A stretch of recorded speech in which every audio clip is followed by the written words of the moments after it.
should be yourself, King. Should be yourself. And really the greatest thing that you could be is to be yourself. What's up, everybody? This is the Ike Inspirations podcast, and today I have an incredible guest named Trevor Blake. Trevor is a New York best time-selling author and has made not one, but two, but three 100 million business exits. And I'm incredibly honored to have him on. And for anyone who's seeking to learn how to achieve great financial success while having a peace of mind, or maybe you feel like you already have a lot of money, but you want to live a more purposeful life, this is the podcast for you. So thank you, Trevor, for coming on. And there's a quote that you wrote on LinkedIn that I actually wanted to read to you, that I felt embodied the spirit of what you do, and I really loved it. And it said, "You can only feel the beauty of life when you choose to see it now, not later. Now, watching the wind move through the trees, savoring your coffee in silence, laughing without checking your phone. These moments are the points, not the break between achievements, not the reward for grinding. When I started living this way, something wild happened. Opportunities multiplied. My health improved. My relationships deepened. Why? Because the universe responds to presence, not pressure. So I'll ask you this. When was the last time you felt fully alive in a moment?" Oh, right now. right this moment. I'm not a fan of self-help or personal development per se, because there's so many catchphrases and so many cute sayings, and when I wrote my first book, 3 Simple Steps, I said to the publisher, I want it to come with a vomit bag so that people can have the opportunity when they say, "Oh, not again, he's used the word manifest." No. And and so I'm a bit of a cynic when it comes to that, so I'm a scientist, I'm a physicist by training. Okay. It can be a pleasure and a curse being a physicist, because we will never take things at face value. That's the curse part. So we like to know how things work, right? And so I figured out a long time ago by reading biographies of people through time. And these were all kinds of people that had no commonality whatsoever. People from Madam C.J. Walker, who was born to slaves, to Ford, who was a completely different type of mentality in a completely different time. And I noticed that it didn't matter whether it was Madam C.J. Walker or whether it was Henry Ford, that they did the same things. They had the same behaviors, even though they gave them different titles. And so there were 2 things in particular. One is they took time out to contemplate. Right? I will call it meditation, right? But that's like me trying to say to you, I'll teach you sport. There's so many meditation techniques. They all aim at the same thing, right? I mean, you might teach me a particular sport. The only one I'm any good at was soccer, so I'll teach you soccer, basically. And with meditation, I have my own technique. I'll teach you that technique, but you could do yoga, you could do all kinds of stuff. And one of the secrets of that meditation was that when they were contemplating, they brought their future dreams into the present moment so that they could imagine, what does it feel like? What would it feel like to have that? And there was a secret and a magic in that. And I was lucky. I got it very early in life. And I got it by accident because I was getting bullied, and I hid in the library and I started reading biographies. And if I wasn't getting bullied, these bullies did me the biggest favor in my whole life. And they were bullying me because I was English, and they hated the English at the time where I was living.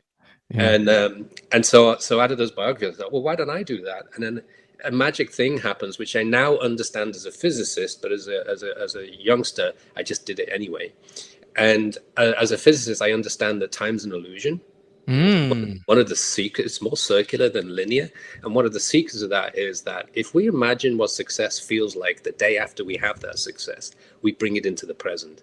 And then that's when what you described, from the quote, life just starts throwing things at you that you never imagined possible. But if we don't do that, and we kind of follow what a lot of coaches talk about, which is goal setting. I don't do goal setting or believe in goal setting. I think that's part of the frustration, is that it's more of a can and a will and baby steps to a future. Well, it'll always be just out of reach. And it's so frustrating. And that's why I think so many people get so frustrated listening to self-help coaches who bang on about goal setting. And I've had to do the same myself in my life. So I go for a thing called intention setting, which is basically you have it now.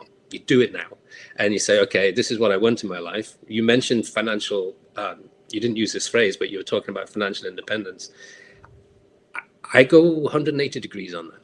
Okay. Because independence means something completely different to everybody. Mm-hmm. I have a friend whose definition of independence is having 6 lotuses, right? That's his definition of that's what he wants. That's fine. That's great for him. And he's got them and he loves them. That's fantastic. For me, independence is more about the freedom to sit under a tree all day long if I feel like it and not worry about paying the electricity bill. It's choice. For me, freedom means choice, but that's just Trevor Blake. And freedom for someone else might mean,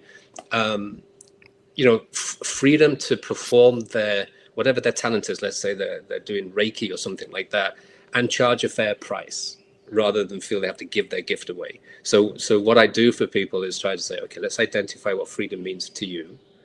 Let's identify a budget that would get you that freedom on a regular basis, and then we'll find a mechanism to make it happen. It's a very different way to approach financial independence, and that's why I think it's my scientific mind of how and why does stuff work, and I'll do it that way. You said time is an illusion, and I really would like to focus on that because I've gotten a sense of that, but honestly, I can't really communicate that truth or why I feel like it's true. But as I've gotten older, I feel like our own sense of hurriness and anxiety and rushness and trying to get things done now. Every time I contemplate, like, why do I have to get this deal done, or why do I have to see this person now? Like, it's like, it feels like a huge illusion. It's like my mind is kind of like BSing myself into doing something I think I have to do. Can you explain what you mean when you say time is an illusion? Well, because we think most people are trained to think that time is a forward-facing arrow, and so what we dream is always at the end, the pointy bit, right? So what do? We feel guilty if we're not busy, so we make ourselves really busy. We end up falling into, and a lot of self-help gurus out there teach this, and we end up falling into the hustle mentality. And I believe it's absolutely possible to hustle your way to success. And I also believe it's possible to do absolutely nothing and achieve the same success. What will be the difference at the end of it? The people that hustle typically are on their 3rd marriage. The dogs don't even know who they are. They're probably on some kind of distraction device like alcohol or drugs or something. The people who understand success with balance allow life to fill in the details for them. So it's a more effortless, but both mentalities going for the same thing. I want to make an impact in the world, or I want to be financially independent, whatever their goal, whatever their intention is. And so there's nothing wrong with either. There's no judgment either. Because I'm basically lazy as a person at heart, I'd rather spend my day lying in a hammock dreaming up new business ideas than, spending 2 hours in a commute to an office and then pretending I'm busy in the office for 10 hours and having to sit in meeting rooms for hour after hour after hour. I've done it, by the way. So I know what it feels like. I had a regular career before I started my own companies. And I used to have to cheat. I developed the technique because the brain can only concentrate for 2 hours. That's a scientific fact. Can't argue about it. And therefore you have to keep taking breaks to get your brain back to refuel. And in the corporate world, that's not possible. They want you at the desk the whole time. They want you on the phone the whole time, all this kind of thing. So I developed the technique of getting a piece of paper, put it in a file, and I'd look really serious about it, and I'd frown and oh, this is bad news. It was just an empty piece of paper. This is terrible news. And then I'd walk really fast through the office, and all my colleagues would think, oh, look, he's saving the company. Look, he's really, don't disturb him. He's so busy. I'd go out the fire escape, climb down, or go all the way down to the parking lot, get in my car and drive home, spend 2 hours at home, do my own stuff, and then do it in reverse. And I come back with the same piece of paper, like nodding my head this time. I've solved the problem. I've got it. Now, a lot of people who hear that would say, well, that's fraud and cheating. But actually what I did was I used the tools and techniques that are in my course, the transformation experience, to re-energize myself in those 2 hours when I'm not in the office environment. And then when I came back, I was totally fresh. I was sharp. I'd go into a meeting and I'd be the one that had all the clever ideas. And people would say, this guy's a genius. But it wasn't. It's just that I knew that we have to allow ourselves to have time when we're on and time when we're off. And the only way to think of that way is if we understand that time is circular, not a linear arrow. So we will plug into our day these segments of time. So we kind of think of our lives as a circular clock, and I'll go on, off, on, off, on, off, and that keeps us fresh. I mean, I'm as fresh today as I was when I was 22. I mean, my vehicle that carries me around obviously gets beaten up over time with radiation and gravity and stuff, but that's okay. My soul is the soul, and I'm like I still think like a kid, you know. Yeah. Yeah. Because like with time, and it's interesting you said that time is circular. I feel like with time, that could also explain why the seasons and ups and downs and why things just happen. And it's a very it's just a very interesting concept to me. And it seems like it's that wisdom has allowed you to um conquer and reach a lot of success that maybe 0.0001% of people have gotten. And just out of curiosity, can you briefly share like the stories of each of your 3 business exits and what that was like, and your growth throughout each exit?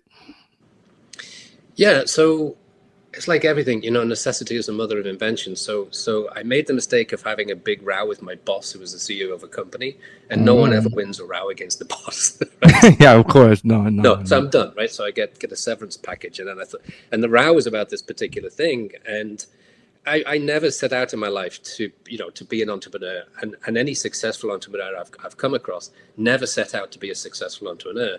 What they did was, and this is part of the story, they found themselves in a situation where, oh God, I'm the one that's going to have to fix this. Yeah. Figure it out. And then you become an entrepreneur by default.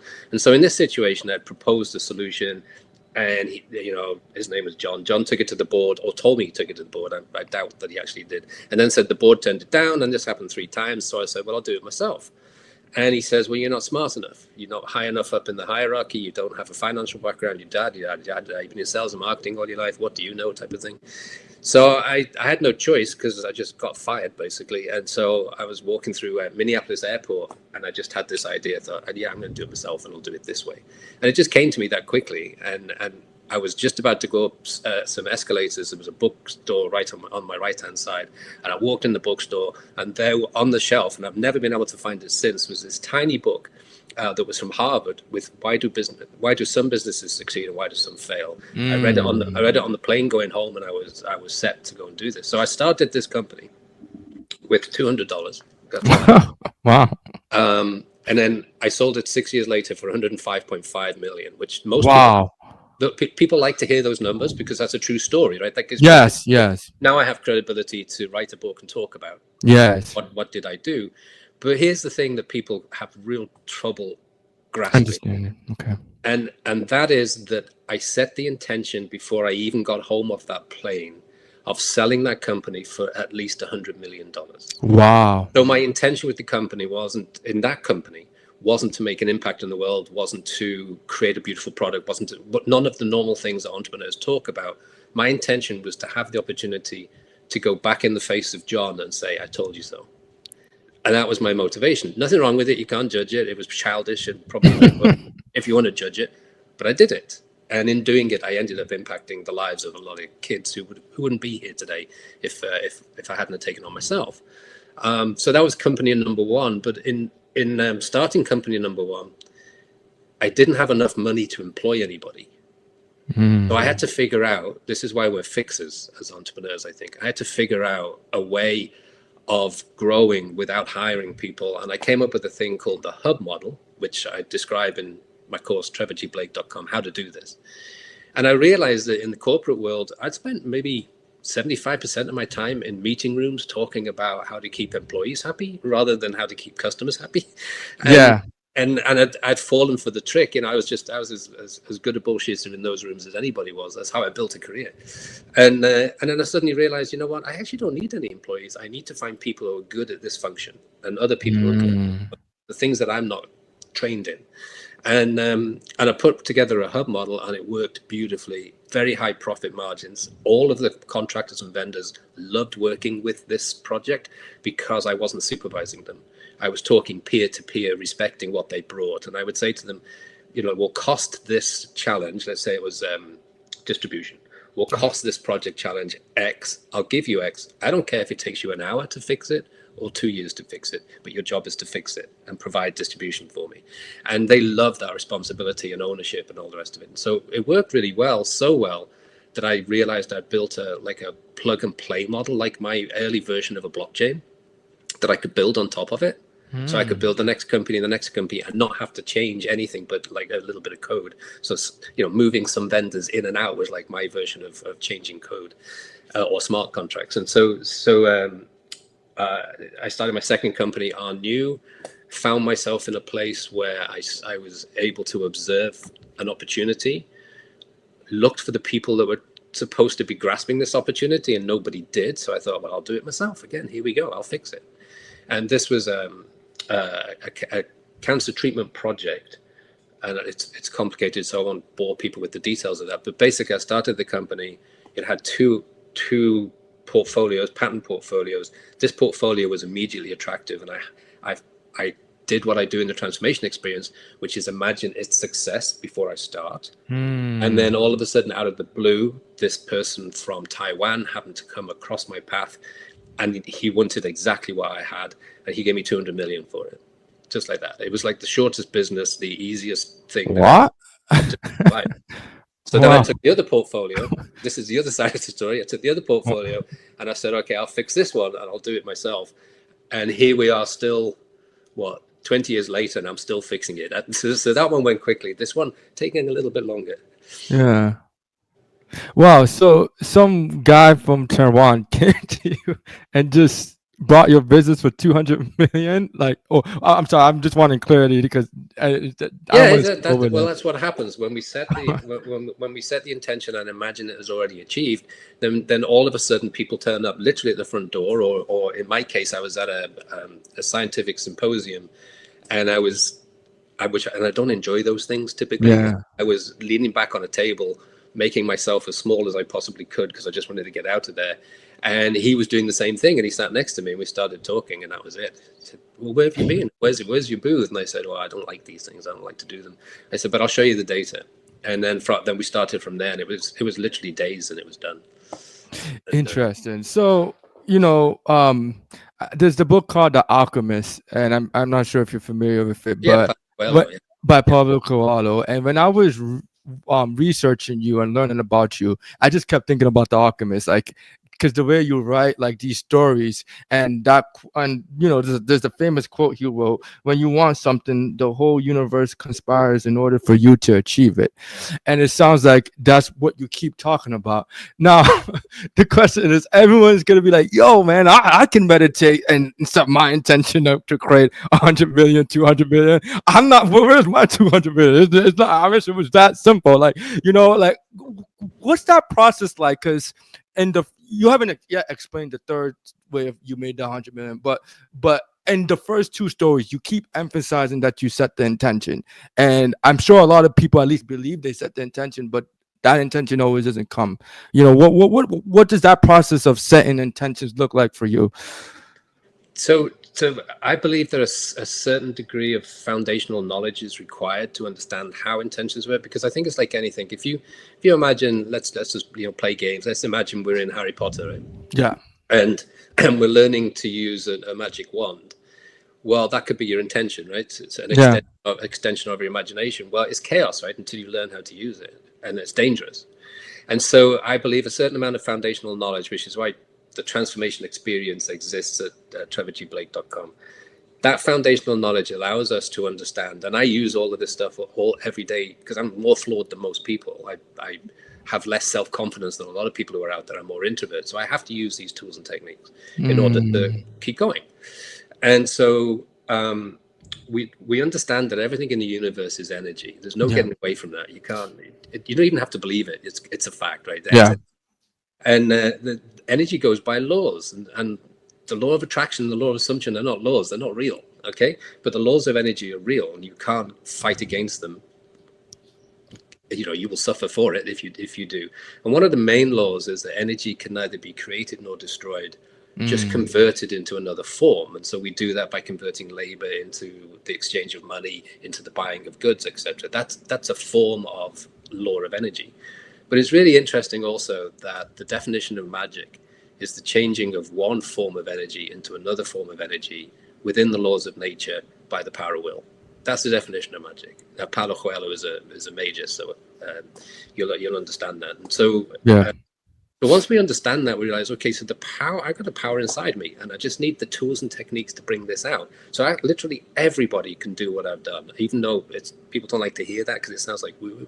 But literally everyone can do what I've done, so long as you understand the basics. So we go through, in the transformation experience, we go through the basics of what is energy, how does energy work, how do we start to play with it and have some fun, so we don't take it too seriously, because that's no good if you take stuff seriously. We're supposed to be children playing all the time, and good entrepreneurs are really playful. And then we understand, okay, so now I understand energy and how to play with it. What tools and techniques can we create that allow me to take that out into the world and create whatever it is I decide I want to create?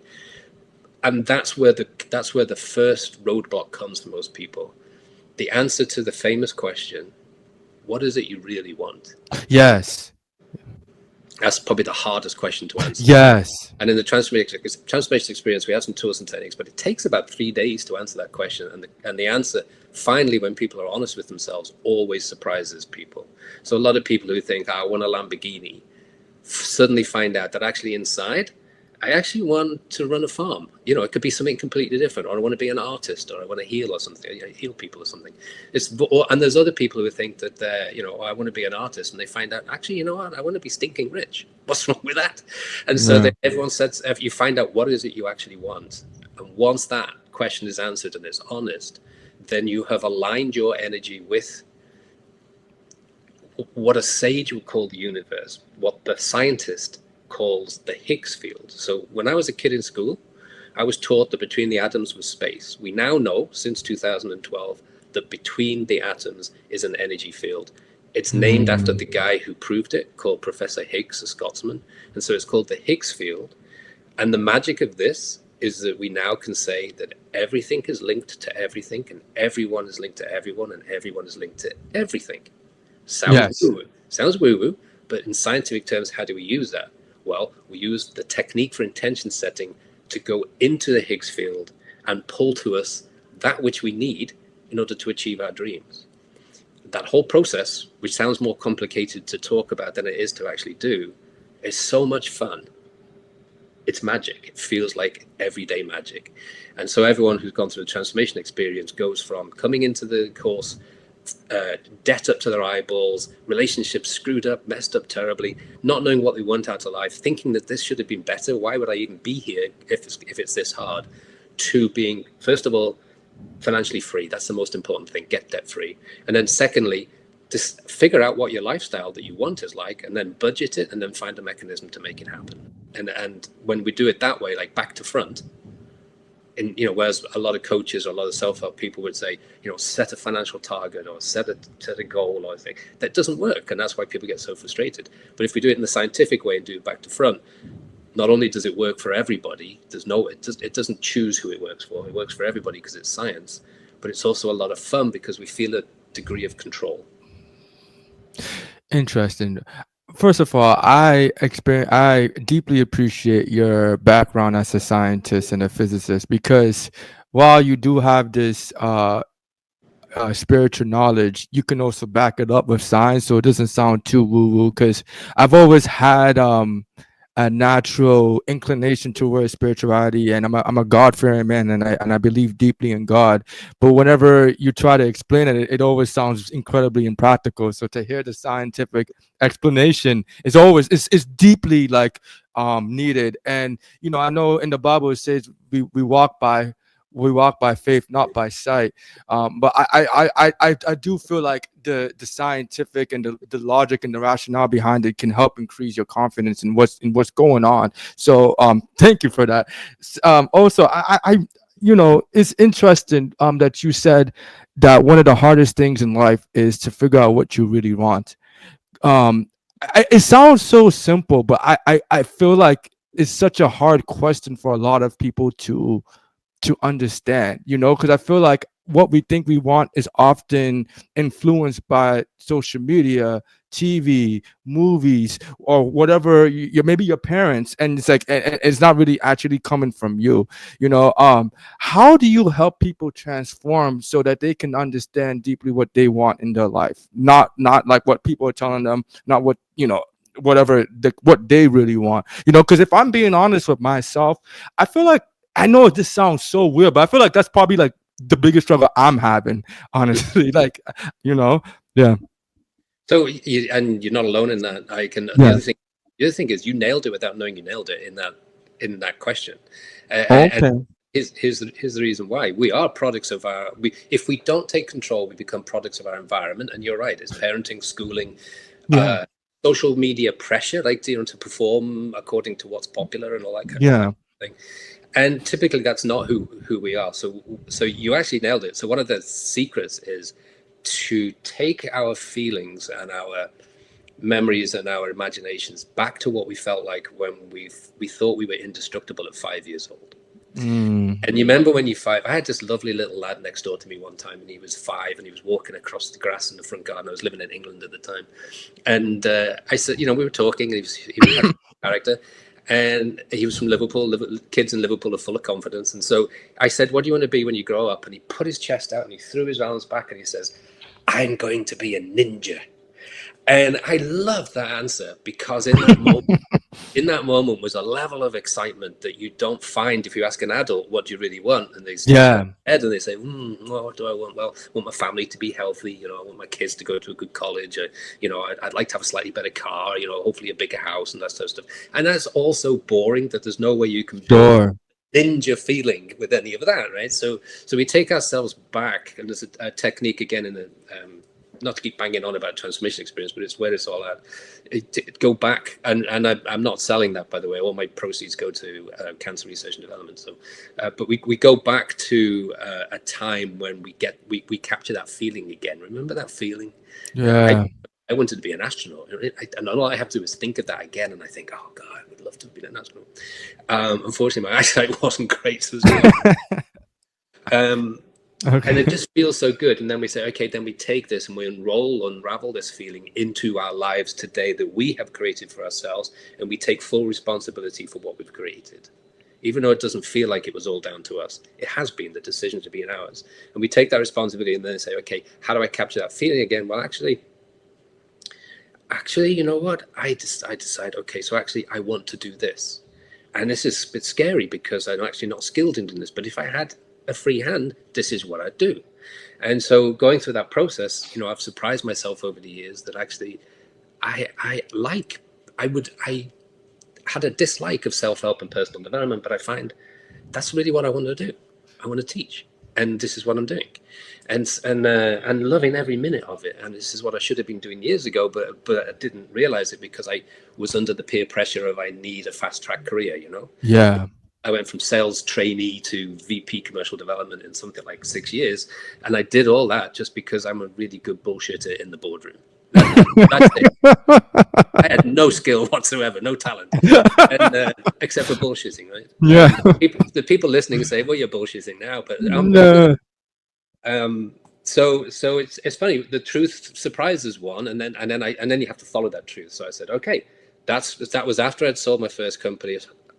Was in the negotiation for that second company, was building my third, which was Neovia, and then I said, okay, I'll write 3 simple steps. And so I wrote the book, and that was my first kind of step into self-help personal development. But I wrote the book because I wanted to show that you have to follow the laws of energy. You've got to follow the rules and regulations. Now, sages and religious leaders, they will tell you the same thing, but oftentimes it requires faith. And faith can be quite stressful. Because it's almost like a leap into for sure. Belief.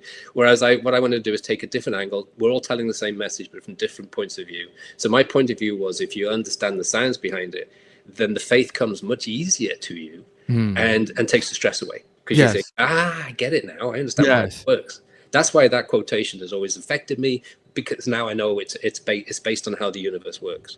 Yeah. I just think that helps. So that was kind of how, the rollout of how you get to the point of what you want, getting back to that 5-year mentality and then 5-year-old mentality. And then so if I want to teach, I can feel my chest going up. I feel myself 2 inches taller, which is a lot for me, by the way, 2 inches taller. And then I know I've got it. Okay, that's what I should be doing. Yeah. So if that question was posed to you when you were 5 years old, Trevor, what would your answer be? Like, hey, Trevor, what do you want to be? Well, as a kid thinking everything was possible, I would have said an astronaut because I was fascinated by the space race Yeah. back then. But if I had been given the time to be honest and think about it, because I can now and go back, Yeah. I would say my role in life is to lead by example. Interesting. And that sounds very arrogant, right? Because most people think, okay, so you're gonna, you're gonna be at the top of the pyramid. And that's not the case at all, because to lead by example is a really tough thing to have to do, because you've got to understand both sides of the coin. You've got to understand poverty in order to understand what wealth really feels like, the joy of it. You've got to understand lack of health to understand what it feels like to be Yes. what I say, a bit trim and healthy for your age. And then so I have through my life had to experience all of those things. I'm a cancer survivor. Wow. I grew up in poverty. Yeah, at 1989, I had 6 months to live. Discharged myself from hospital and just kept going, and here I am. So I don't know. Maybe you call that faith. I don't know. But as a kid, I grew up in poverty. My father was unemployed my whole life. My mum was dying of breast cancer, and we lived on welfare. And to get mentally away from that sense of lack, because that was my environment, like being taught what lack feels like, and to resent those that had more. That's kind of how the environment was like. To break through that, I again give credit to those biographies, because I realized that those people I was reading about started off in far worse circumstances than I was moaning about, and they managed to find their way to their version of success. And then that inspired me. So I said, what am I moaning about? I'll just get on with it, and I'll get out of this. And that was it, really. Wow. I did not know you were a cancer survivor. That's something interesting, Trevor. There's this concept of duality that I've recently become massively aware of, where essentially, like, you need, like, experiencing sadness allows you to appreciate happiness, and not having health, like, allows you to experience, like, be appreciative of good health. And it's really makes me question, like, what is truly good and what is bad. Like, you know what I'm saying? Like, is it bad to be sad? I don't know. Maybe it's an opportunity to grow. Is it bad I don't know. I don't want to start getting too existential, but I'm curious, like, what did your experience about with cancer, surviving cancer, like, how did that reframe the way you live and think? Yeah. I found myself becoming very accepting and Interesting. and very mellow. So and everyone around me was in a state of panic. Everyone. So I'd been married 7 years by then to my late wife. She died in 2020, but back then we'd been married about 7 years. She was a basket case for 3 weeks while I went through surgery and everything. Aww. And I don't think she ate the whole time. And I was saying, well, I'm fine. I feel great. It's just, if I die, I die. There's nothing I can do about it. I don't think I'm ready yet. I've got stuff to do, and I'll just, do what happens. I had at the time, watched my mother fight against cancer her whole life. She was given 6 months to live, and she refused to die. She was my inspiration. She absolutely refused to give in. I remember she was a big believer in God too, and I remember watching her look out the back window one time, looking up at the sky and saying, "I'll decide when I die, not you." I mean, she's a fearsome woman. I was afraid of her as a kid. I would say, not only am I afraid, God's afraid of her. So, Yeah. Wonderful woman, a tremendous inspiring spirit to me.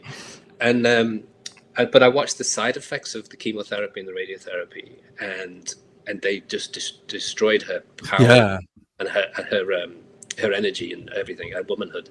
And I didn't want that. So after surgery, I said, I'm not going through that. If I die, of course, I start a new job on Monday. I'd been offered a job at my first manager job, and I didn't want to miss that. So I discharged myself from hospital, much to everybody's annoyance, got in a car, drove across country to start this new job. And along the way, I didn't realize along the way, my stitches had come undone. I had bled.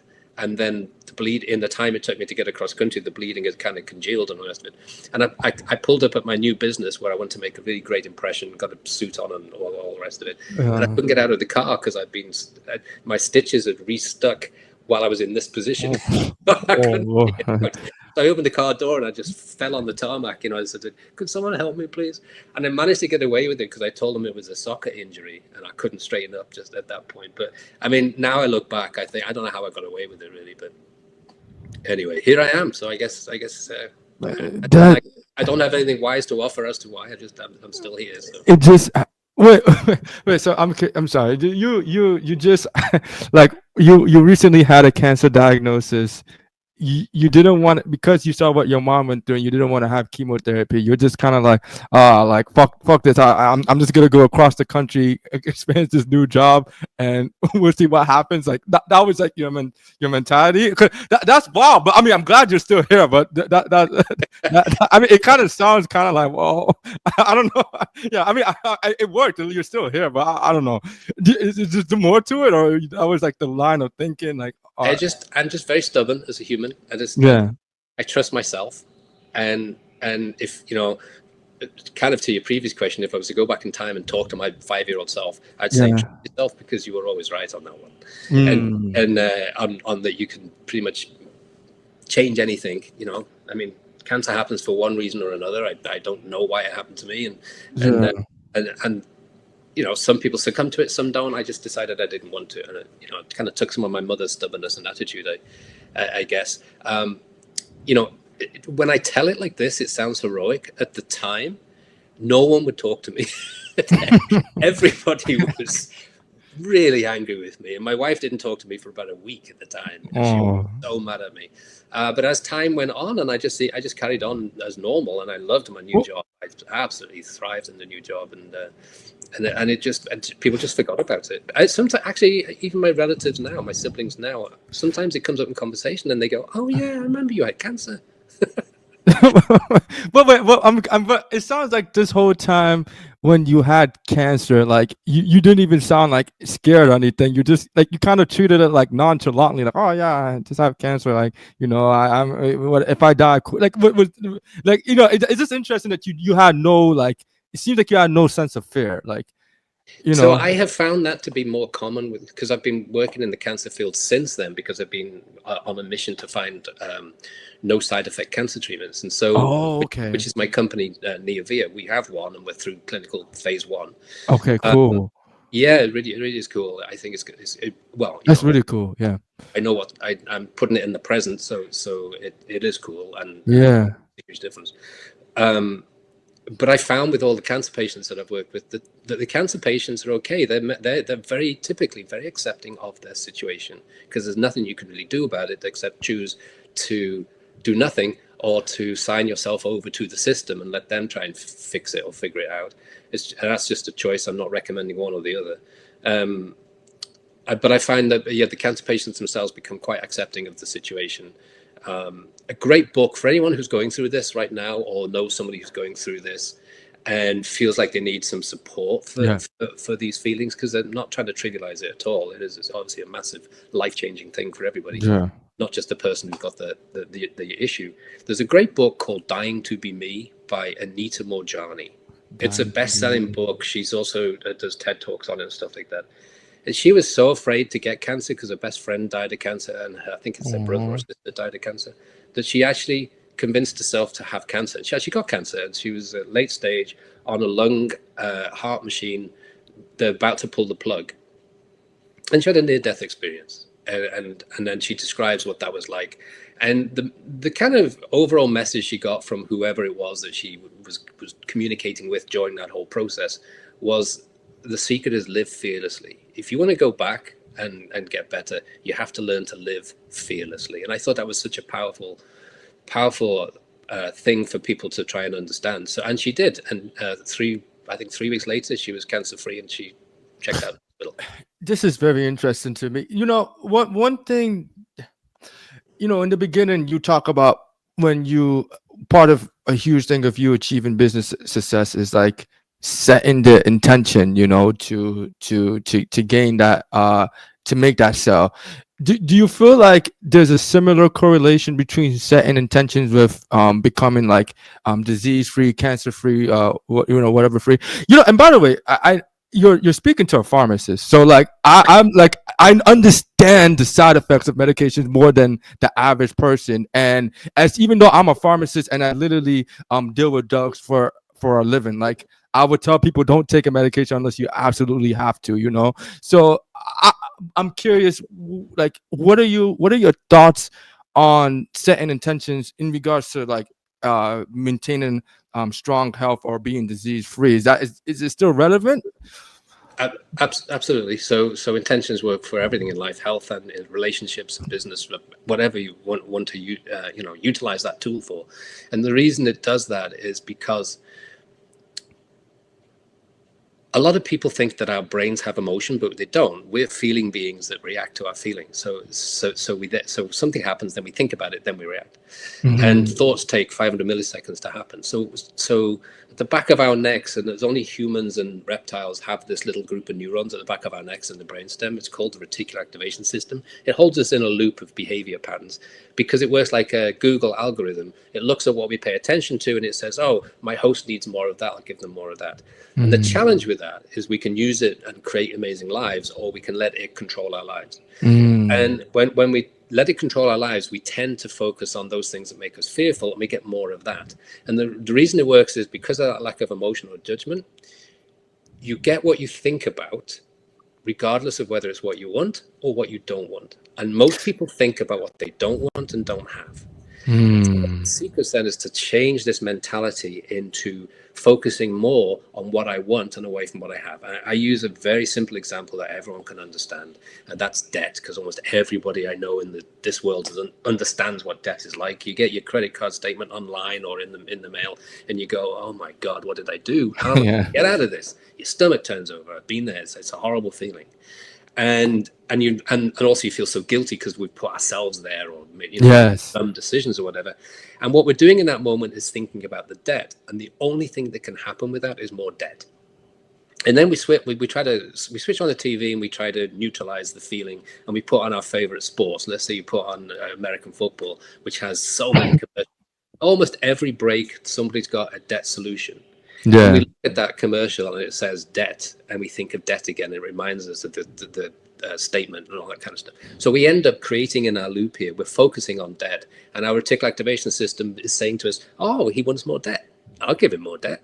And that's what happens. So what we have to do is switch that around, and we use an intention setting and we pull it into the present. So we imagine what it would feel like, and everyone can do this as a free tip, so everyone can do it. We imagine what it feels like to be free of debt, to walk to the nearest liquor store with cash in our hand, and we buy the most expensive bottle of champagne we can find in the store, and we have all our friends come around and gather, and we celebrate. We take it off, we pour a glass for everybody, and we celebrate the fact that finally I am debt free.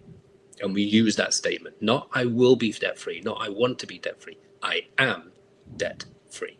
Or you can say, I am financially independent, whichever you want, whichever you feel more comfortable with. But in doing that, we change it all. Talk is cheap. In the transformation experience, we have hundreds of people who came into the transformation experience up to their eyes in debt, terrible relationships, not a hope of figuring it all out. First thing they did was become what I call debt free. And a classic example is one guy who's about to leave the planet. He was that depressed about it. He now moved to the country of his dreams, a Scandinavian country of his dreams, and he's doing $250 million deals. And he sends me his latest updates, and he's done testimonials for me, but I didn't ask him to ever, and never have, and never would. And but his life is unimaginable to the life he had before, and it's so simple because all he did was change the way he thought about the situation he was facing. So it's not about what we think. This is not about positive thinking. That's just a load of nonsense because the brain doesn't work that fast. So if a grizzly bear is running towards you, the self-help gurus will say, oh, have a positive thought. You say, oh, what a lovely looking animal, just as you're about to get eaten. We don't do that. Okay. We go, oh my God, I got to get out of this place. So we need to have the fearful thoughts for survival. But when it's not helpful to us for survival, and we have these thoughts about debt, etc., what have I done to myself? How will I get out? Then we just change how we react to that. And we do that little imagination exercise, and it changes everything. It is that simple. Right. It sounds so simple, but I feel like it requires a huge gradual transformation that is slow but steady. As you were speaking, there's this concept that I've been in tune with that I feel like has greatly benefited my life, And I think it's the concept of sorry, be, do, have, instead of doing, having, being. I think most people think, oh, once I get the girl, then once I do this, I can finally get the girl, and then I'll have happiness, or like a long-term relationship. Whereas for me, I think it's like, no, first I'm really happy, I'm focusing on being very joyful, and I'm grateful for what I have.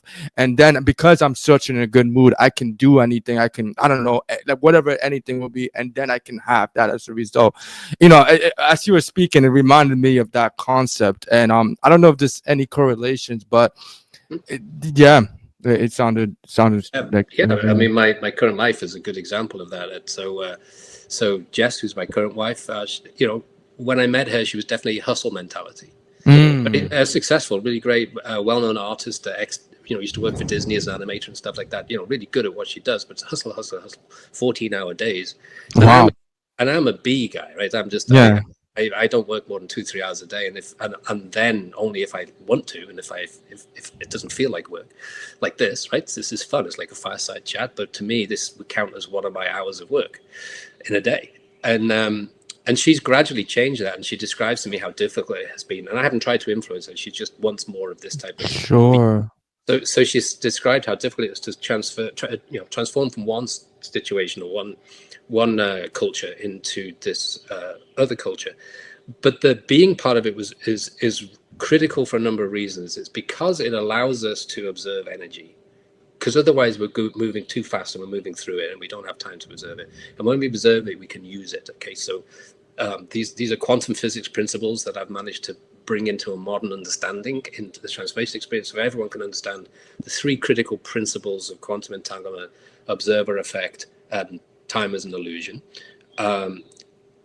We also throw in string theory, because one of the fascinating things about that is that in order for anything to exist, it has to exist in at least 10 dimensions. We only know 3. So what are the other dimensions and how can we use them? And I believe in imagination is one. So we can create stuff in a place where it has no choice but to show up in the 3rd dimension, which is much easier than hustling and trying to create it in the 3rd dimension in the first place.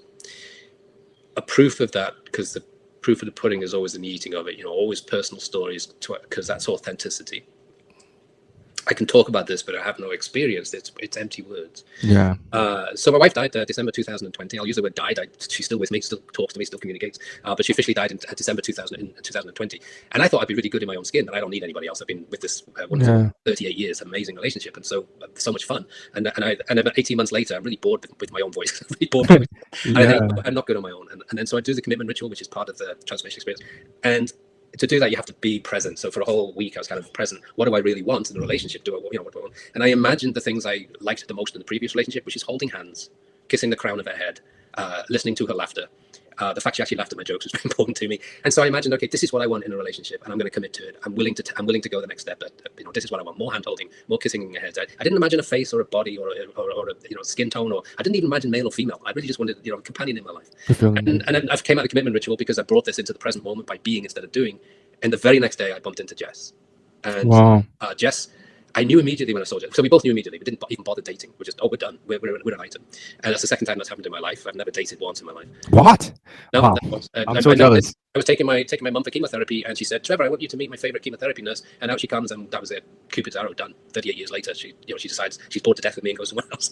And then decides to transist to another dimension. And then Jess comes, so I meet Jess, and again, I've not dated. I don't even know what that feels like. Oh, you're so lucky. Yeah, I know, but I do think it's I would argue with you that it's got nothing to do with luck. It has I honestly, not to be no. I think it comes from an understanding of how and why energy works, and then using it for what I want. And I wanted this feeling of holding hands again on a sunlit beach, and sure enough, that like not even 3 weeks later, Jess's mood. I met her in Canada in a place called Kelowna that I'd never been to before. Wow. And the reason to go there just popped into my head, and then off I go. And I thought, well, while I'm here, I'll do this commitment ritual. And then there she was. And she would tell the story slightly differently, because she would say how she was sat in the same chair at the same table in the same restaurant where she first signed up for the transformation experience. And I didn't know any of that, because it's hundreds of people. I don't get to talk to everybody. And she'd used the transformation experience to learn to start to slow down and think about what she wants for her rather than what she thinks the world wants of her. And her backstory is a difficult one. She grew up in a religious cult, which is very fundamental. Wow. And she escaped at 17 with no knowledge of how to compete in the world, no knowledge of how to make friends, how to get a job, how to open a bank account, nothing. Because in her cult, the only purpose of girls was to eventually marry someone in the cult and have children. So they weren't even allowed to have education. So she self-taught herself as an artist to escape the horror of that childhood. And then she turned that into this magic event and working for Disney, which she set as an intention, she tells me, from the transformation experience. So, story on top of story on top of story, which goes back to the point of we do actually have control so long as someone gives us the right tools. Yeah, yeah. With the whole you're lucky thing, you're definitely not lucky. There's an understanding that you have that I feel like a lot of people don't have, and it's hard to grasp, but it's clearly worked. And the thing to me, Trevor, that's so interesting about you is that like you don't just apply it to business, like you apply it to multiple different areas of your life, which gives even greater credence to what you're saying. This is interesting because I feel like I could use the commitment ritual because I'm a 30-year-old single male and I'm looking for that person. What does that commitment ritual look like? Because nowadays, day in with all the social media distractions, expectations, unrealistic expectations, it just feels harder than ever. And I feel like a lot of people are getting jaded. A lot of people are losing hope. And a lot of people are seeing divorce rates increase. And that's just telling people not to do, maybe distrain them. But you found a way to commit to a person even after being with someone for 38 years, which I would figure would be incredibly hard. But what does the commitment ritual look like for you, and how did it help you find that person that you're with now? So, I mean, the first is to answer that same question, what do I want? So I decided I don't want to alone. I want to have a companion. I know I'm going to have these amazing adventures coming up, and I want to share them. That was kind of my starting point. I said, okay, I'll commit to that. So the commitment ritual, the important word is ritual. And so in all magical practices, and I consider quantum physics to be also equally magical, in all magical practices, the element of ritualism is very important because it places our energy in a place of reverence. So it's very much like a religious ritual where we'll go to a church or we'll go to a temple or we'll go to if we're pagan, we'd go to a stone site or something like that. So there's a ritualistic element. So I will always find a place that inspires me that I would need no excuse to go to if someone said go. So for me, there's a particular beach cove that I know I can be alone on, and I will fight. It's difficult to get down to, and I probably am one of a handful of people who know how to do that through the cave system. So that's one place I like to go to. In this situation, I was in Kelowna, so I searched for a day to find a place that I thought would inspire me, and it turned out to be in a beautiful forest overlooking a glacial lake, and the energy was very peaceful. It was very lovely. I got lucky with the weather, and what I'll do is I know I'm here for a while, so I'm going to I'll give you the full ritual, right? Please. So I'll take like a picnic with me, so I'll make myself comfortable. I like red wine, so I'll take some of my favorite red wine, take a blanket, some sandwiches, and make myself really comfortable. Then take a pen and paper. I like pen and paper. By the way, no phone. Okay. Minimum is phone on airplane mode. Minimum. You cannot because otherwise it would be as bad as having your phone on when you go to a church or something. There's nothing more. Or go to the theater and listening to an orchestra and someone's phone is ringing. So it's the same with this. You're talking to your higher self, so respect that. And your higher self knows the answers. You're just trying to tap into them. And so then take the pen and paper and start to write out all those things that I'd really like to have in my life right now that's missing, what I'd love to do, what I'd love to feel, how I'd like that to go out. Be as specific as possible. Get that written down, start to think about it, and then take myself back to that feeling of a 5-year-old self. And then we bring that feeling into this piece of paper, for want of a better word, and we start to kind of draw around it. Like, what does this look like? What does it feel like? And that's when you get from, I want a companion who laughs at my jokes to actually, I really want to hold hands and walk on a soft white sand beach while the sun goes down, sipping a glass of champagne. So you kind of fill it out as an adult, even though you start as the child. And then you have it, and then you sign it. You literally talk to your higher self, and you say, I, Trevor G Blake, how to write that is in the transformation experience. And then you sign it, and you date it, and that's it. You've committed. And then you literally go from trying to make it happen. So the worst thing you could do then is go on an online dating site. You don't do that. Oh, no. So you go from having set that up to saying, okay, I will now accept whatever life throws my way, whatever that is. And then all of a sudden, life starts throwing clues. Clues are everywhere. And you have to react to the clue. Like, go here. I don't particularly like coffee, that commercial coffee. I like my special brands that you can only get sent to you. So, but all of a sudden, I find myself, I'm going to try Starbucks. Why not? And that's a clue, life clue. Say, because I never thought that before. And I'll go to Starbucks, and then I'm making this up. This didn't happen. But I'll go to Starbucks, and then I'll turn around, and I'll bump into somebody, and probably spill some coffee on them or something. Start a conversation, and suddenly realize this is the person I was supposed to meet. That's how it happens. And when we describe it, it sounds like woo-woo. But the authenticity of it is that there are thousands of these stories in the transformation experience. There are videos, there are essays, there's all these amazing stories where people have been able to find that thing that they thought was eluding them simply by doing a commitment ritual to have it. But the commitment includes, I'll do whatever it takes.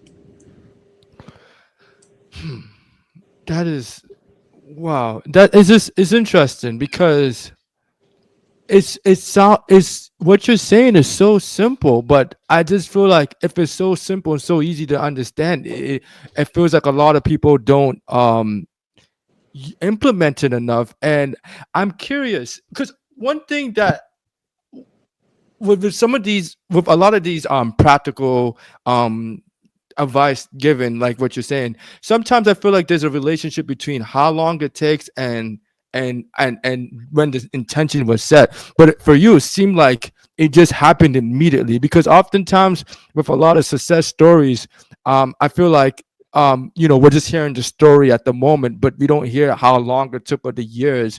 For you, it just happened immediately, or was it also something that was like, took months, years, a lot of time for it to really take effect? Well, you have to understand, I got grey hair, right? So I've been practicing this for a very long time. Yeah. And the more you practice, the better you get at it. Like anything. That's true. The day you first pick up a guitar and say, I'm going to learn to play the guitar, it's maybe not great music for other people to listen to on that day, but you are playing the guitar, and you're only going to get better the more you practice. So it is about practice. So when you get grey hair like I am, yes, it's immediate. When I was younger, no, it wasn't immediate. Sometimes it took a few years, to actually unravel some of the knots I put in my mentality, etc. So it's just, you need to be disciplined to do the work. The work's not hard. Half an hour a day, thinking differently, writing different stuff down, imagining, what's better than being given permission to sit down and use your imagination? But what's better than that? But we're taught by school and parents, it's a waste of time, but it's not. It's the best use of time. And so it is really simple, but it's not easy, because the not easy part is the discipline required to do it on a daily basis. The simple part is the truth. And that's why, my first book the title is 3 Simple Steps, because it's 3 simple steps. And I think we live in a world where we value the complicated and dismiss the uncomplicated. Dismiss the simple these days too easily. Whereas the secret to life was always in the simple things. It was always in a sunset or staring at a starlit sky. These are the things that we oftentimes have forgotten. Even that, a number of people I bump into who've forgotten what it's like to look at a starlit sky away from light pollution. It's astonishing. Yes. Yeah, there's this quote that I wrote that it says, there was a guy who said, I know I've not grown wise enough to deeply enjoy the simple things. And I think there's great wisdom in just enjoying the simple things in life, and it's very fun. So, I know you were a New York best-selling author, and you wrote the book, the 3 simple steps to creating a life that you love and deserve. What are those 3 simple steps? And are you also literally in a place of meditation and harnessing your intuition every single day? Is that something you literally do every day, or is it here and there? What does your routine look like? Well, I can't imagine a day without. And all the most successful entrepreneurs I've met, we don't get around the fire and start talking about business. We talk about meditation and esoteric things, because we understand that what other people look at and observe and say they're successful, it's based upon our ability to play with energy, to be present and play with energy. And we all do it. Like Ray Dalio says, all his great ideas. Yeah, that's true. So there's no secret to that. It's just that you need the discipline to do it. I've tried to take the mysticism out of it by just calling Yeah. it quiet time. I mean, what's so hard about sitting in a chair for 20 minutes and doing nothing? What's so hard about that? And you deserve it. Everyone deserves it. So Yeah. there's that aspect to it. So the funny thing is, there are always times, like, let's say I have to get an early flight somewhere, and I'll say, oh, I'll meditate later. I won't do it now because I'm, packing a case or something. Later in the day, without fail, my late wife Lynn and my wife now Jess will say, you didn't take your quiet time today, did you? Because they'll perceive my energy is off. And I go, no, I didn't, not yet. And they say, you need to take it now. And they feel it because I'm a different person without it. And that's, obviously I've been, like this since I learned that the successful people at Madam C.J. Walker sat in a tree. Henry Ford sat in his father's old, rotten rocking chair. They had their own versions of taking quiet time. They didn't call it taking quiet time, but that's what they were doing. They were meditating, planning, letting the brain give them ideas. And so that's all we're doing with meditation and that sort of thing. And my typical day is I like to start with it. You don't have to, but I like to start because otherwise you do have the temptation of putting it off. So I'll start with meditation. But, well, first of all, I'm married to the most beautiful woman you can imagine, other than the first woman I was married to. They're both beautiful women. So sometimes in the mornings, there's more pleasurable things to do than get out of bed and sit in a chair for 20 minutes. So when the morning allows me the time to get out of bed and sit in the chair for 20 minutes, that'll be the first or next thing that I do. And then Jess and I will spend 2 hours or so, breakfast, no phones, no electronics, no interruptions, no social media, nothing, no TV headlines, pure us together. And we don't start work and we don't open up an electrical device until 9 a.m. Wow. And then we work from 9 to 11 and we switch it off and we're gone till 2.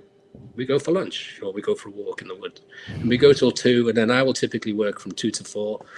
Jess is more of a late person than me, so she'll typically work at maybe 8 to 10 at night or something like that. And that's our days. The rest of the time we just have fun.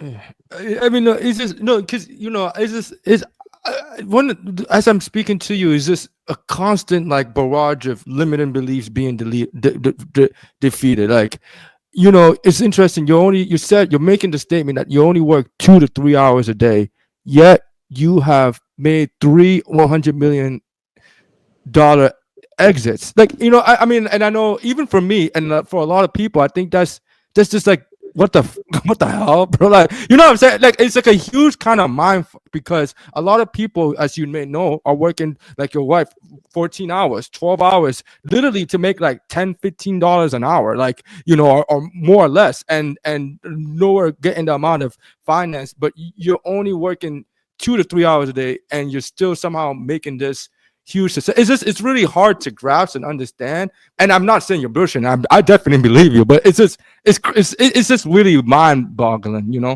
And well, don't forget, I started out working on a farm, which is like 24 hours a day. There's no break. There's no break on a farm, and there's no money in it either. I loved it, by the way. It's one of the most fun times of my life. I just loved that feeling of honest hard work at the end of the day. But if money becomes important, which it does for most of us, because it's hard to make it in this world without, then you have to switch the mentality. You've got to change the mentality around, because otherwise you'll be like that for the rest of your life. You'll always be, wondering what would it be like to be independently, free and have financial independence. So if you want to achieve it, if you haven't achieved it yet, maybe the question is, I'm thinking wrong or I'm doing something right? Yeah. Because otherwise it's just going to continue. So what harm does it do to try thinking a different way and try playing a different way? Give it a go. What do you have to lose? Yeah. There's this book called The Untethered. I mean, not The Untethered Soul. Although you may be familiar with it because it sounds like The Surrender Experiment. Have you read that book? So the title sounds familiar, but you have to. It's the same author of the person who wrote The Untethered Soul, and essentially, as I'm hearing you speak, like your story, I think his name is Michael Singer. Your story reminds me greatly of his, where essentially he I mean, I don't want to just sum up his life story because there's a lot, but he also started to incorporate this practice of meditation where for him, he got obsessed with it. And like, he was literally just doing it all the time. And it allowed him to create this deep acceptance of life where like everything just came naturally to him. And then before you know it, like all these business deals were coming to him, and he's just, and you know, his dream home was coming to him, like, and everything just felt like an effortless flow, you know. And those stories, they always deeply fascinate me. But I guess my limiting brain is, oh, that still sounds like woo woo or bullshit, or just there must be a bunch of behavioral steps being done that's not being told, that, like, you know, explains it, you know. Because I know we're only talking for an hour, so I don't want to discount what you're saying, but sometimes it's like, okay, there's got to be more than him just saying he set the intention and it just happened, you know. I'm not saying I don't believe you get, I'm sure a lot of people might be thinking the same, or you know what I'm saying, not to discount your philosophy, because I'm sure there's strong truth to it. I encourage everybody to have a healthy dose of cynicism. Yeah. And try to prove me wrong. And in doing so, you'll have the most amazing miracles show up in your life. Just do it. Just do it. Yeah. That's the key thing. So, you know, I guess we're getting close to the end. I'll give you a real life example. So like 3 weeks ago, I'm on an adventure. I'm in the Indian Ocean 3 weeks ago. And I have a small company, and as well as two big ones.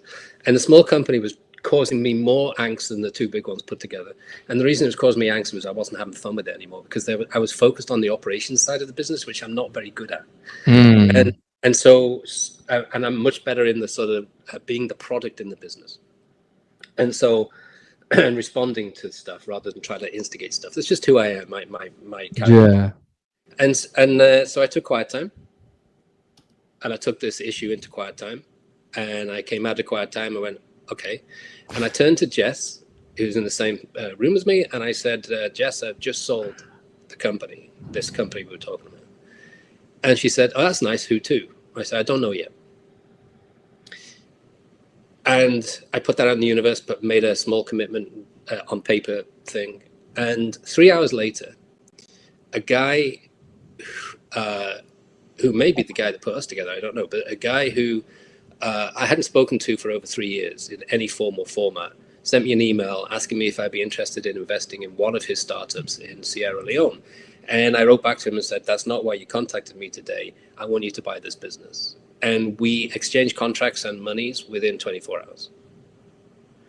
And it's a small business, as I say. It's $9 million. That's basically, it was only doing $1 million a year in turnover, and I sold it for $9 million, just like that.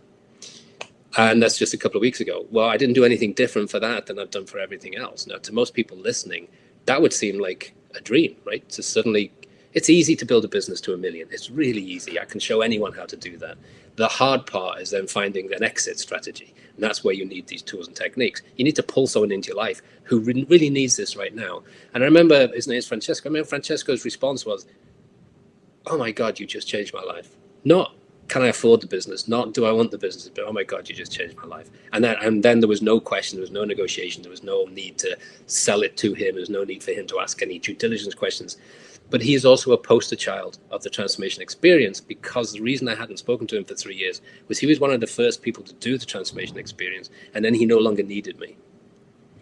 And so on this occasion, when he decides he's going to buy it, he said, he sends me a video, and it's of him in he's one of the guys I mentioned before. He's in one of his lotuses, right? So his life has gone from an absolute mess, quicksand, I call it. And quicksand can be warm and comfortable. It's hard to get out. But he got out. He was disciplined. He's done all the tools and techniques. Then he goes full circle. He comes back in, and he decides, he comes back in wanting me to be an investor, which I probably will be as well. But he ends up buying this company. That seems miraculous to people. That seems like woo-woo. That seems like once in a lifetime thing. No, it's every time you make the decision to do something. When you're using the tools and techniques, you align yourself to the Higgs field. The Higgs field provides everything else. You don't have to do a thing. That's so interesting. The Higgs field, and so yeah, this is great to know, and definitely extremely valuable, and I think a lot of people are going to be interested in the Higgs field and energy and learning how to implement it, because you're definitely a firm, like, example that this can happen. And it's just interesting because I'm a Christian believer, and a lot of these terms that you would say, like quiet time, it sounds like for me just spending time with God, or when you say, oh, you're talking to your higher self, it's like, you're just talking to God. I feel like we all have these like similar ways of looking at it, but nevertheless the same thing. Because I personally believe there's a God in you, and we can access that. So this is great. Trevor, I appreciate all the wisdom that has been shared on this podcast. For people who would like to connect with you and learn more about what you shared with us, how can people do that, or is there anything that you would like to share with the audience? Yeah, I mean, for all the things we've been talking about, again, keeping it simple, there's one website, trevorgblake.com. That's just my name, trevorgblake.com. And you can go down the rabbit hole. There's loads of freebies, and you don't have to buy anything or do anything, but there's loads of freebies, every single one designed to change your life tomorrow. So you get this little freebie. It's a tip. You practice tonight, tomorrow your life changes, and you prove to yourself that this isn't woo-woo, it's science, and it's fun because you have control with science. And that's enough. And if you want to go deeper, that's entirely up to the person who goes in. One of my favorite freebies is an ebook that I put together during COVID, and it's called The Practical Magic of the 5-Hour Workday, and that's life-changing for everybody. So that's free. Magic. That's free. You can have it. Everyone can have it. What's so life-changing about it? Going from the hustle to the being. Yes. So the 5-hour workday is pretty much what I described to you earlier. 2 hours in the morning, 2 hours in the afternoon, an hour to do something fun. The ironic thing about our brains is they're more creative when they're tired, which is the opposite of what we're told. Yes. And so oftentimes I'll do my creative stuff because I'm a movie writer too. I don't know if you knew that. I've got a couple of in my Attaboy profile, a couple of blockbusters in the past, and I'm working on one. So that's something I just like to do. That's the creative side to me. So I tend to do that like between 5 and 6 when we're preparing dinner and stuff like that. Just because the brain's tighter then. So that's it. Practical Magic of the 5-Hour Workday is a really good a good freebie. And then there's also a freebie. It's videos. I've done some videos of the science of intentions. Those two alone will change everybody's lives. 5 magic hour. Practical Magic of the 5-Hour Workday, and the Science of Intentions, which is a series of 3 videos. And the Science of Intention. Look, I'm gonna go watch that because I feel like so with me personally, I actually believe everything that you're saying because time in my life, it has become thematic. When I set an intention and I follow my intuition, it always pays off. The problem with me though is like I have an inner knowing, but I don't really understand the science of it, and it's still like, oh, this sounds woo-woo, but I don't discount it because it's happened to me more than I can account. I just can never explain it. It's like this doesn't make sense to me, but I'm not questioning it, I'm not going against it. But it would be great to have an understanding of it so it can be applied with a stronger knowing, so that you can just do it knowing that it's gonna work. Yeah. So, we were talking before, you asked about the 3 steps and 3 simple steps. The second step is what you just described, how to deepen one's intent. So the first step is mentality control. Then how do we take that new pureness we've created, our 5-year selves? How do we then deepen that through intuition and trust our intuition? Because we make good decisions when we trust our intuition. Yes. We make bad decisions when we analyze. Yes. Yeah. And trusting that intuition, is a skill in itself that I feel like everyone can harness and greatly benefit from. And I don't want to say it sounds like you mastered it, but you've done a pretty good job. You've done a pretty good job. The credit goes to the biographies that I read. I've read hundreds and hundreds of biographies. I don't watch TV. That's good. I like sport, so I watch sport on TV. So that's a lies thing. I don't watch TV, but I also watch it on my computer. But I don't have social media, and my back-end team do social media for me. I don't even know what my passwords are. And so I provide content, and they post it for me somewhere. I don't know where they post it. So I like to keep my life kind of simple. Yes, So I will read biographies of people who can inspire me rather than sit on a couch watching some dumb reality TV show. I'm with you, man. You know, one thing. Have you read the biography of? Are you familiar with the story of Abraham Lincoln? Yeah. Yeah, you know, you're talking about all these incredible people. I read the biography of Mahatma Gandhi too, because I'm deeply inspired by the way he's been able to impact the world. But one thing is, as I'm hearing you speak, I know Abraham Lincoln spent a lot of time alone and forcing his intuition. And when he had to make big decisions like, hey, should I let the slaves be free? Like he didn't ask a bunch of advisors. He literally went into a quiet cabin and asked what should I do? You know, and like this thing of solitude is so intriguing to me, but it's just incredible what following your intuition can lead it to if you do it enough. You know, it's just it feels so hard because I feel like the world doesn't validate you for doing that or celebrate that line of thinking enough, because you know it may not be sexy. There's really no, I'm not, you're able to explain the science, but a lot of people can't see the direct correlation behind it. Like, you know, it and it doesn't, and it just sounds too woo woo, and it almost sounds like you're bullshitting me. Like, even though I don't think you are, I truly believe it just sounds like bullshit. Like, oh yeah, like just set your intention, whatever. Like, and you know what I'm saying? it's So don't believe me. Believe no, I Abraham do Lincoln. believe. No, so believe Abraham Lincoln or Henry Ford or Yeah, I mean, I remember yeah, the Abraham Lincoln story was, you know, because he didn't have pings on social media to disturb yeah, him, but he had people, and they were not allowed to disturb him. They were not allowed to wake him up or stop him or knock yeah, on the door and like that, because they would get fired. And he's not uncommon, by the way. JFK he had a routine that was you could not interfere with at all. So he and his wife after lunch would go to a private room where they would nap for 45 minutes in kind of like a twilight feel, and anyone who tried, it wouldn't matter if a nuclear bomb had been launched, you were not allowed to disturb him. And that's where he got his great inspiration. So it's not new, and it's not, so don't believe me. Get some yeah. biography, get some biographies and believe somebody else. That's fine. I don't care if you believe me or not. There's no, or anyone. It's no skin off my nose. I'm just providing the message. And what do you have to lose by trying it out? And if you try it out and find it's bullshit, you've lost nothing. You know. Yeah, yeah, no, yeah, and then another great character who I'm pretty sure is relevant. I know Nelson Mandela too, but loved solitude.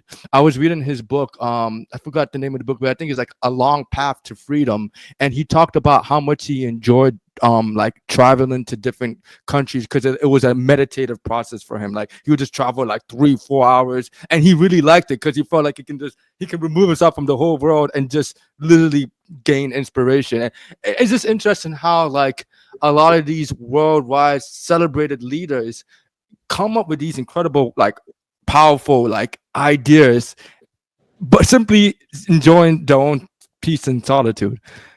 You know? It's more than that. It's allowing yourself to be open to whatever messages are out there, Yeah, and you can do it in a religious context. You can do it in a meditative context, which is not that different, I don't think. You can do yeah, it in a scientific context. It's whatever floats your boat. You know, whatever makes sense to whoever's listening to this or watching this. Some people will say, "Well, I'm not into the science, and I'd rather find that through my religion." My yeah. challenge would be, how's that working out for you? And so if it hasn't worked out the way you really wanted, if life has generally been a bit disappointing so far, then try something different. What do you have to lose? Yes, You know. yes. Yes, yeah, yeah. No, but Trevor, I'm incredibly grateful for this truth, your time shared with me, and the wisdom. Like, because I know what you're saying is incredibly valuable, but I think oftentimes we can just overlook the simplicity of these powerful truths. And I don't want to do that. And, you know, I'm gonna, after this podcast, I'm definitely gonna go check out the resources and learn more about it, and hopefully learn how to harness it for myself. And hopefully everyone who's watching this can do the same. And remember, everybody, the future belongs to those who believe in the beauty of their dreams. Thank you. Thank you, Ike. Really appreciate it. Great like question. Likewise. Yeah.